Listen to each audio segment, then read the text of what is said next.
I'll first tell you what I do for a living, as it will bring some understanding to my situation. I run my own business, if you could call it that.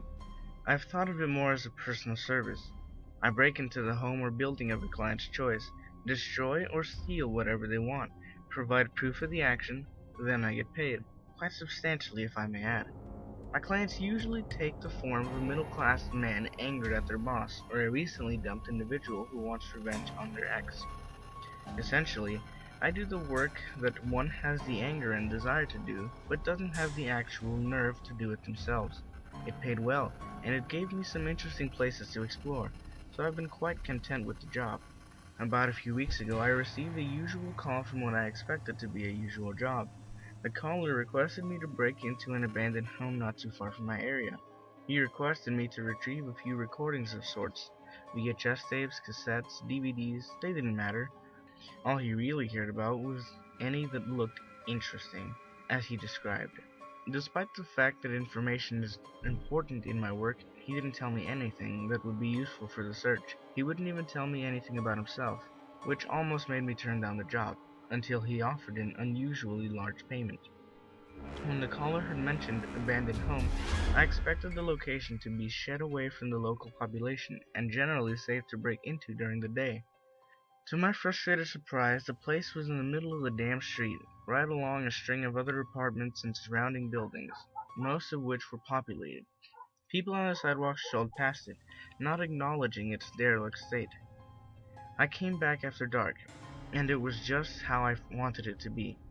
No pedestrians anywhere, and there were no lights on in the surrounding structures. It appeared to be an easy target.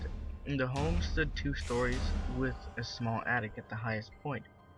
It didn't look like the most enjoyable place to live, even before it had aged. The best word I can think of to describe its living quality would probably be confined. It appeared to have only a single window, which was on the attic level. The front door, what I believed to be the only entrance, had an unnecessary amount of locks on it, all of which were now rusted away. It opened with a mere tap from my foot. I should probably state here that though I don't have nyctophobia or anything of the sort, I enjoy completely dark abandoned buildings as much as the next wandering man. By my first step into the house, I wanted the job done fast. What I'm saying is that I was not paying attention to specific details at the time of both the home and what may have been there. When I turned on my flashlight, the first room appeared entirely vacant of anything, as if it had been completely cleared after the departure of its residents. This was both good and bad in my situation. This meant that the room was free of obstacle, but it also meant that I would need to search more of the house, which I wasn't excited about. There were other homes around, but I would be fine if I at least kept the noise to a decent level. The place hardly had windows, after all. I had gone up the stairs to find a similar area, an empty room with nothing that I was looking for. This meant further worse news. I would have to check the attic. Though I said I wasn't severely frightened by the dark, I would be lying if I said I didn't have a discomfort with tight spaces. The attic was ascended by a standard pull-down stairway on the ceiling of the second-story room. It took a couple of jerks to budge, but it came down without much resistance. A large cloud of dust covered my view for a few seconds, which made me realize how old the place really was. Each step of the stairway creaked tremendously, to where it became more irritating than unnerving. The last step brought me inside the attic, which showed the only window in the house. A bit of moonlight shined down the small room, which helped ease my tension by a near insignificant amount. Scanning the room, I had finally caught eye of a few boxes in the corner. 3 aged cardboard boxes, all packed with a number of old VHS tapes, no DVDs, though the place was so old that I didn't expect to find any. I was still in a rush to get out of there, so I didn't take much time looking through them. I didn't even pick out a few. I just grabbed the heaviest box and dragged it to the ladder. I didn't realize exactly how much was in the box until I dropped it on the floor. in which it made a rather loud crash that seemed impossible for its size. Some of the tapes were probably broken in the process, but I didn't stop to check. I just wanted to be out of there. When I reached the bottom of the ladder, I didn't bother pulling it back up. This was where I first saw something strange. When picking the box back up, I saw a small red light in the corner of the room, like a sort of dot. It wasn't moving, but I still stormed to the stairs. I grew paranoid, so I didn't care to investigate what it was. I arrived at the top of the stairs, and I observed something else, that the house had another level, which I assumed to be a basement. There was another stairway leading downwards that could only be seen if one was actually looking down the stairs of the second level. At the bottom of this stairway was another faint but noticeable red dot. I was carrying the heavy box of tapes, so I didn't have a hand to shine a flashlight on it, or on the previous one. Then I tripped. There's no other way of saying it. I tripped and tumbled down the entire fucking stairway, all the way back down to the first floor. I should have broken a leg or my back in the process, but the box of tapes actually managed to break my fall in some sort of miraculous way. The VHS tapes scattered all across the bottom of the stairs, and I didn't want to take the time to retrieve them all. I picked up the 3 tapes that were closest to me. My body hurt like hell, but I was more focused on the fact that I had just made noise similar to a damn police raid. I made it back to my car, and then my home, without issue. I woke up the next morning with aches all over, but I hadn't gotten caught, which was what I cared about. I called my client numerous times, and just as I had almost predicted, he never answered. The number he gave me didn't even have an answering machine, as if it had been disconnected. I was quite sure that this client was going to be a no-show, which made me grow quite frustrated. Most of the time I was able to steal other items during a raid, so a client not giving payment was never a typical issue. However, there was hardly anything to even look at, let alone steal, in that abandoned home, so I was left empty-handed, after all the frightful work I had gone through. All I was left with was the tapes, which I decided to look at, just in case the client actually called back asking what I obtained. I was surprised to find that I even still had a VHS player in my closet. Because the tapes had no forms of labels on them, I just played the first one on the stack of 3. The first tape I played was just static for a few minutes. I was about to stop it when it actually did cut to a picture. There was a date on the lower left corner of the screen, which was August 2nd, 2010, displayed as 8/2/10.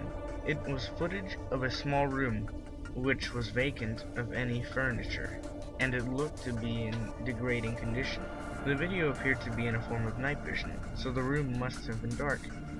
It was lifeless footage until a door, close to the camera, opened. A young woman walked through, and the door shut behind her as she walked in.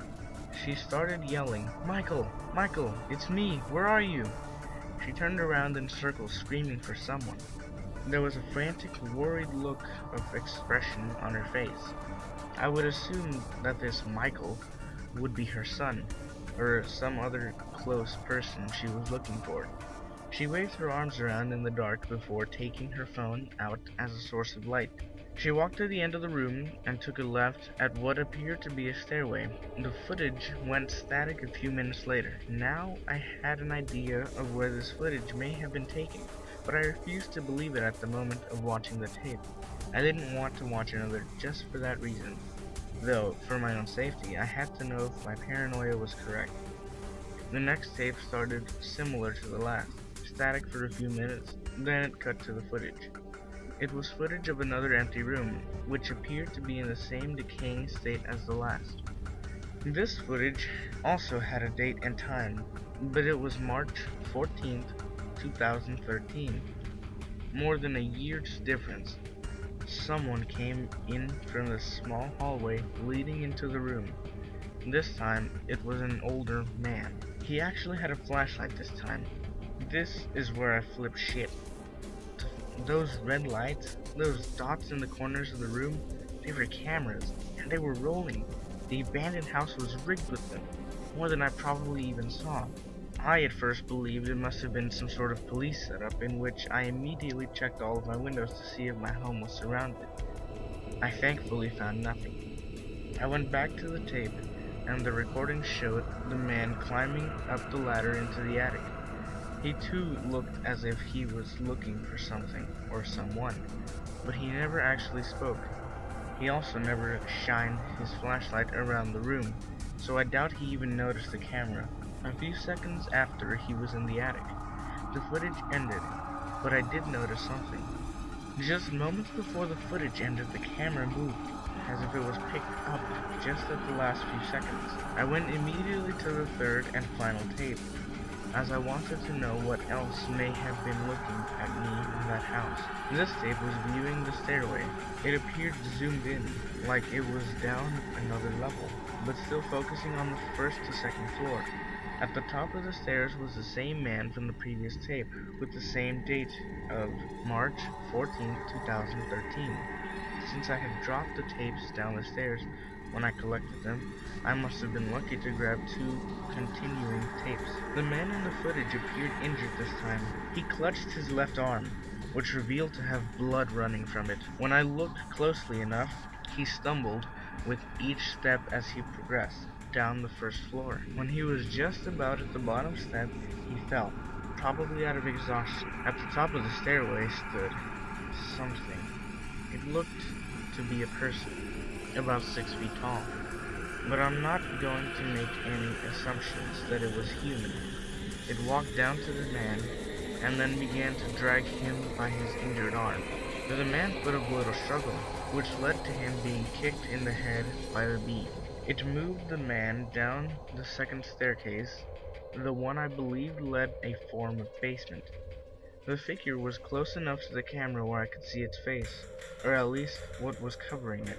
It wore a mask, which looked to be an aged rag, with holes cut for each eye and numerous tears elsewhere. The skin being exposed by the tears was a dark, bloody gray, which led me to being more content that its face was covered. The thing stared at the camera for a moment, with blurred yellow eyes that made myself even more uncomfortable. It then picked up the camera and turned it around to reveal the door at the bottom of the staircase. The being picked up the man, opened the door, and kicked the man inside of another room which appeared to be empty. The door was quickly shut once the man went in, and then the camera just viewed the door for the next few minutes. What was disturbing here, however, was the sounds. Behind the door, there was many rapid screeching noises, as if the walls were being scraped. The injured man inside the room began to scream, and so did other voices. The other screams sounded inhuman or animal-like than screams of a person. The injured man's screams were quickly cut off after what sounded like the ripping of flesh and snapping of ligaments. I thought at first that the man stopped screaming, but then I realized that a small sound had been cut off from the footage. The door to the room then opened, and inside the room were other creatures. They almost appeared human, but appeared very frail and gray, with no hairs on their heads or anywhere on their body. Their spines were painfully visible and protruded from their bodies in an unnatural and excessive manner. The ones near the end of the room began to climb up the walls and onto the ceiling. One of them began to turn around, but the footage ended and cut to static before its face could be revealed. Naturally, I was terrified by this. I had just been inside that place, and I had been recorded in the same way. I checked all my windows again, and locked them. I stayed indoors for a few days, keeping constant watch of if I was, being watched. I had burned the tapes, and when I was sure that I hadn't left any sort of trail for my visit to the house, I had began to go outside again. I occasionally took another job, but none that involved abandoned home or structures. Not much more than 2 weeks ago, I had received a package on my front door. I assumed this to be a payment from a recent client, as most would pay me simply dropping off their part. I opened it to find 3 VHS tapes, which had appeared to be in new condition. They were each marked with number, going from 1 to 3. I played the tape marked 1 first. It was footage of the same abandoned house as before, and it was the camera in the empty room. A few minutes passed, and then somebody entered. It was a younger man who wore dark clothing, as if he wanted to keep hidden. It took only a second to realize that this man was me, and that the tapes were of when I entered the home.